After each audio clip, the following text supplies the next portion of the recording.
रोहित एक बड़े शहर में रहने वाला युवक था, जिसकी जिंदगी पूरी तरह से उलझ चुकी थी।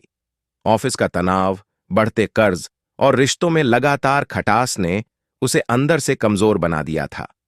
हर सुबह वह भारी मन से उठता और अपनी जिम्मेदारियों को निभाने की कोशिश करता, लेकिन हर रात वह असफलताओं और निराशा के बोझ के साथ सोने जाता। एक दिन ऑफिस में एक बड़ी गलती होने के कारण उसे अपने बॉस से कड़ी डांट सुननी पड़ी। रोहित ने घर लौटते वक्त सोचा, क्या मेरी जिंदगी कभी बदल सकती है? क्या मैं हमेशा इसी तरह लड़ता और हारता रहूंगा? थका हुआ रोहित अपने पसंदीदा पार्क में चला गया। वहां की हरियाली और ताजी हवा में उसे कुछ राहत मिलती थी। उसने देखा कि एक बुजुर्ग व्यक्ति, जो अक्सर वहीं बैठते थे, पक्षियों को दाना खिला रहे थे। उनकी चेहरे की शांति और मुस्कान ने रोहित को आकर्षित किया। आखिरकार उसने हिम्मत जुटाई और उनके पास जाकर बैठ गया। दादाजी, मैं आपसे एक सवाल पूछ सकता हूं? रोहित ने झिझकते हुए कहा। बुजुर्ग ने मुस्कुराकर जवाब दिया, बिल्कुल बेटा, क्या बात है? दादाजी, मैं अपनी जिंदगी से बहुत परेशान हूं। मेरी कोशिशें हमेशा असफल हो जाती हैं।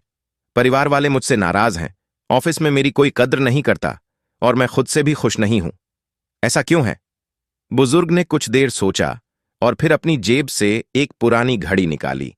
वह घड़ी सुनहरी किनारों वाली और दिखने में काफी पुरानी थी। उन्होंने घड़ी रोहित को देते हुए कहा, यह घड़ी लो और इसे बाजार में बेच कर आओ, लेकिन ध्यान रहे, इसे 1000 रुपए से कम में मत बेचना। रोहित हैरान रह गया। दादाजी, यह घड़ी तो बहुत पुरानी है, इसे कोई क्यों खरीदेगा? बुजुर्ग ने शांत स्वर में कहा, तुम बस कोशिश करो। रोहित बाजार गया और हर दुकानदार से घड़ी बेचने की कोशिश की। किसी ने इसे पुरानी कहकर हंसी उड़ाई, तो किसी ने इसे बेकार बताकर नजरअंदाज कर दिया।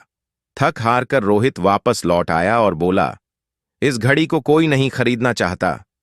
बुजुर्ग मुस्कुराए और बोले, अब इसे जौहरी के पास ले जाओ और उसकी कीमत पूछो। रोहित ने वैसा ही किया। जौहरी ने घड़ी को ध्यान से देखा और कहा, यह घड़ी तो बहुत कीमती है। यह एक दुर्लभ प्राचीन घड़ी है, जिसकी कीमत कम से कम 1 लाख रुपए होगी। रोहित यह सुनकर स्तब्ध रह गया। वह तुरंत बुजुर्ग के पास गया और सारी बात बताई। बुजुर्ग ने शांत स्वर में कहा, देखा बेटा, जिंदगी में तुम्हारी कीमत उस जगह और लोगों पर निर्भर करती है जहां तुम खुद को पेश करते हो। जब तक तुम अपनी काबिलियत को गलत जगह साबित करने की कोशिश करोगे, लोग तुम्हारी अहमियत नहीं समझेंगे।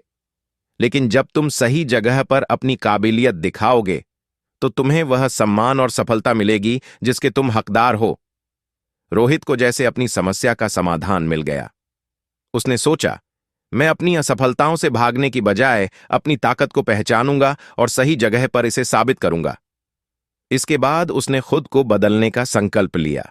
उसने अपने कमजोर पहलुओं पर काम करना शुरू किया, अपने रिश्तों को समय और सम्मान देना सीखा और हर असफलता को एक सबक की तरह देखा। कुछ महीनों की मेहनत के बाद रोहित ने अपनी जिंदगी को पूरी तरह बदल दिया।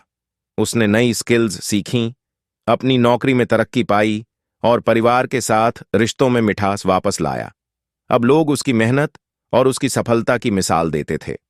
जब कोई उससे उसकी सफलता का राज पूछता, तो वह मुस्कुराकर कहता, हमारी असफलताएं हमारी मंजिल नहीं रोकती, वे हमें बेहतर बनने का मौका देती हैं। बस हमें खुद की काबिलियत को पहचानना और उसे सही दिशा में लगाना आना चाहिए। सीख, जीवन में असफलता और समस्याएं हर किसी के सामने आती हैं।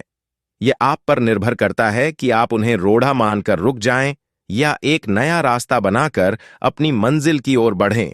खुद पर विश्वास रखें और अपनी काबिलियत को सही जगह और सही तरीके से साबित करें।